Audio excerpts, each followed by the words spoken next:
ಕೋಡ್ಗಳ ಜಾರಿ ನಿಲ್ಲಿಸಿ ದುಡಿಯುವ ಜನರ ಸ್ವಾಯತ್ತತೆ ಕೆಣಕದಿರಿ. ಕಾರ್ಮಿಕ ವರ್ಗದ ನೇತೃತ್ವದಲ್ಲಿ ಅಖಿಲ ಭಾರತ ಸಾರ್ವತ್ರಿಕ ಮುಷ್ಕರವನ್ನ ನಗರದ ನೆಹರು ವೃತ್ತದಲ್ಲಿ ಪ್ರತಿಭಟನೆ ನಡೆಸಿದರು.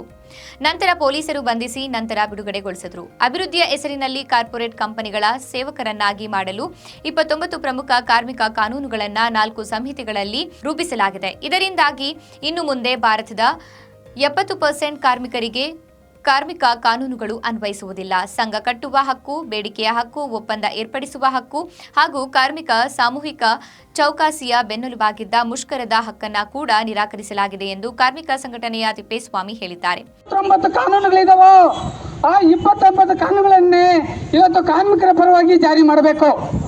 ನೀವು ಏನು ಇವತ್ತು ಕಾರ್ಪೊರೇಟರ್ ಪರವಾಗಿ ತಂದಿದ್ದೀರಾ 4 ಕಾನೂನುಗಳನ್ನು ಕೋಡ್ಗಳನ್ನು ಆ ಕೋಡ್ಗಳನ್ನು ಜಾರಿ ಮಾಡೋದಕ್ಕೆ ನಾವು ಬಿಡೋದಿಲ್ಲ. ಇವತ್ತು ಇಡೀ ದೇಶದಲ್ಲಿ ಬರೀ ಬಂದಲ್ಲ, ಮುಂದಿನ ದಿನಗಳಲ್ಲಿ ರಕ್ತಪಾತಗಳಾಗಲಿ. ಇವತ್ತು ಕಾರ್ಮಿಕರು ಇಂಥದ್ದಕ್ಕೆ ಯಾವುದಕ್ಕೂ ಜಗ್ಗದಲ್ಲ.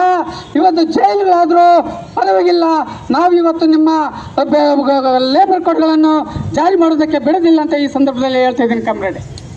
ಕಾರ್ಮಿಕರೇ, ಇವತ್ತು ಇದೇ ರಾಜ್ಯ ಸರ್ಕಾರ ಇದು ದೇವನಹಳ್ಳಿಯಲ್ಲಿ ಇವತ್ತು ರೈತರ ಭೂ ಸ್ವಾಧೀನವನ್ನು ಮಾಡಿಕೊಂಡ್ರು. ಇವತ್ತು ಅದನ್ನು ಇಂದಿನ ಬಿಜೆಪಿ ಸರ್ಕಾರ ಈ ಭೂ ಸ್ವಾಧೀನವನ್ನು ಸಿದ್ದರಾಮಯ್ಯ ಅವರು ನೀವು ಬಂದ ಅದು ನಾವು ಏನಾನೋ ಈ ರಾಜ್ಯದಲ್ಲಿ ನಾವು ಸರ್ಕಾರ ನಡೆಸಿದ್ದೇ ಆದರೆ ಈ ರೈತರ ಪರವಾಗಿ ನಾವು ಕೆಲಸ ಮಾಡ್ತೀವಿ, ಈ ಭೂ ಸ್ವಾಧೀನವನ್ನು ವಾಪಸ್ ಮಾಡ್ಕೊಂತೀವಿ ಅಂತ ಇವತ್ತು ಸಿದ್ದರಾಮಯ್ಯ ಹೇಳಿರೋದು ಎಲ್ಲೈತೆ ಸ್ವಾಮಿ? ಇವತ್ತು ಆ ಸಿದ್ದರಾಮಯ್ಯ ಅವರು ಇವತ್ತು ಕೇಳಬೇಕಾಗಿದೆ. ಸ್ವಾಮಿ, ನೀವು ಚುನಾವಣೆ ಸಂದರ್ಭದಲ್ಲಿ ಹೇಳಿರೋಂಥ ಮಾತನ್ನು ಈ ಮುಂದೆ ಜಾರಿ ಮಾಡಲಿಲ್ಲ. ನಿಮಗೂ ಮತ್ತು ಬಿಜೆಪಿಯವರಿಗೂ ಯಾವ ವ್ಯತ್ಯಾಸ ಇಲ್ಲ. ಒಂದು ನಾಣ್ಯಕ್ಕೆ 2 ಮುಖ ಇದ್ದಂಗೆ ನೀವು ಅಂತ ನಾವು ಈ ಸಂದರ್ಭದಲ್ಲಿ ಹೇಳ್ಬೋದಲ್ವಾ? ಯಾವ ಕಾರ್ಪೊರೇಟ್ ಕೆಲಸ ಮಾಡ್ತಿದ್ರು ನಾವು ಎಚ್ಚೆತ್ಕೊಳ್ಬೇಕಾಗಿದೆ. ಕಾರ್ಮಿಕರು ಇವತ್ತು ಯಾರು ನಮ್ಮ ಪರವಾಗಿ ಕೆಲಸ ಮಾಡುವಂಥವರಿಗೆ ಮುಂದಿನ ಚುನಾವಣೆಗಳಲ್ಲಿ ಇಂಥ ಪರಪೋಷ ರಾಜಕಾರಣಿಗಳಿಗೆ ನಾವು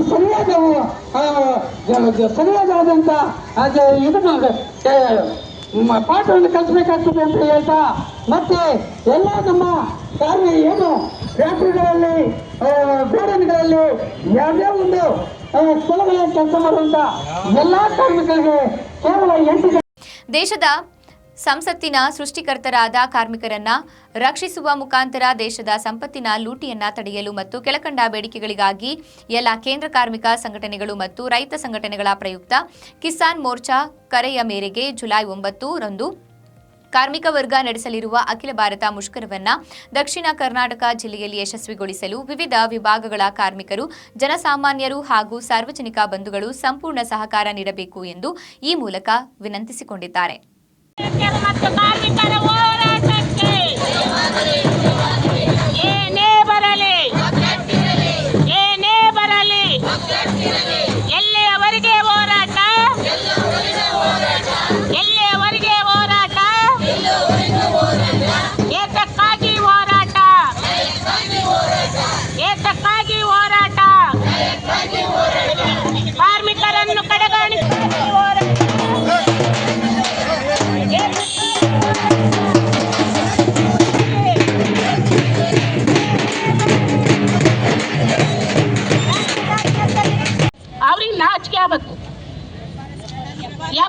ನಾವು ಬೇಡ ಅಂತೇಳಿ ನಮ್ಮ ಇಡೀ CITನ ಒಂದು ರಾಜ್ಯದಾದ್ಯಂತ ಹೋರಾಟದಲ್ಲಿ ನಾವು ಖಂಡಿಸ್ತಾ ಇದ್ದೀವಿ ಎಫ್ಆರ್ಎಸ್ನ.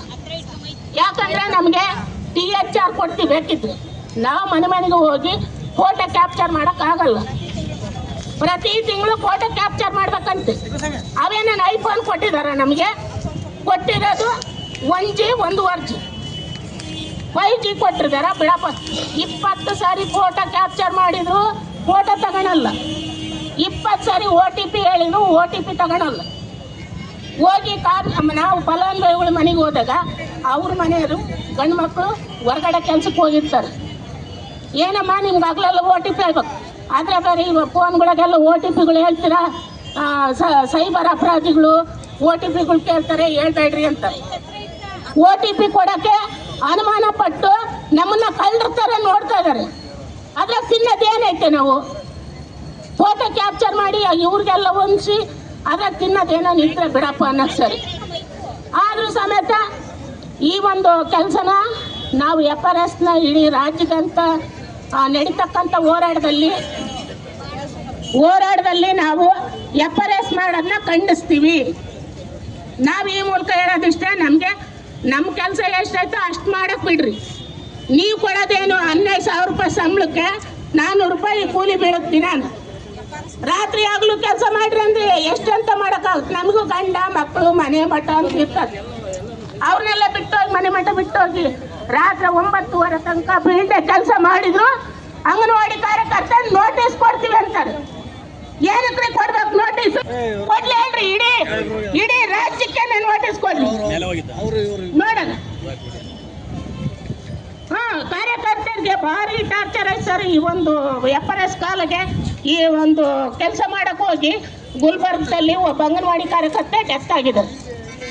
ಅದಕ್ಕೋಸ್ಕರ ನಾವು FRS ಕೆಲಸ ಜಾಸ್ತಿ ಮಾಡ್ಬೇಕಂದ್ರೆ ನಮಗೆ ಸಂಬಳ ಕೊಡ್ಬೇಕು.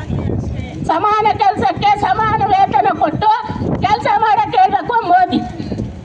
ಅದು ಬಿಟ್ಟು 1,500 ಕೊಟ್ಟು ಈಟುತ್ತ ಕೆಲಸ ಹೇಳಿದ್ರೆ ಮಾಡಕ್ಕೆ ಯಾರು ತಯಾರಿಲ್ಲ.